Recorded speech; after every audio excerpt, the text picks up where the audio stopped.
Kapuso Mall Show nitong Sabado, kauban ang The Right One cast, may pahugyaw sa mga kapusong Sugbuanon. Sa irantang detalye, pinaagi ni ining report. May bisita nitong Sabado ang cast sa romantic drama fantasy series nga The Right One dinhi sa Sugbo. Atol sa press conference, uban ang entertainment press sa Sugbo, kisaysay sa sparkle artist nga sila si Mikey Quintos, Paul Salas ug Annalyn Baro ang kasuod sa cast sa The Right One.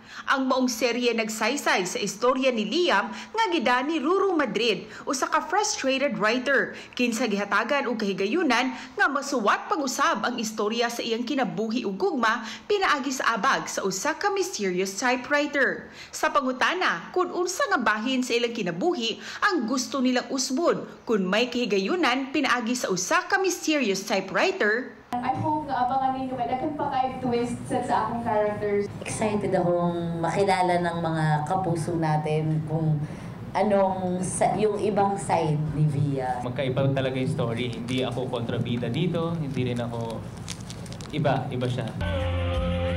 Samtang mainito nusab nga gi-welcome sa mga Kapuso fans sila si Mikey, Paul ug Annalyn atul sa Kapuso Mall Show. Ang real-life couple nga sila si Paul ug Mikey may pahugyaw sa mga kapusong Sugbuanon pinaagi sa ilang dalit nga awit ug sayaw.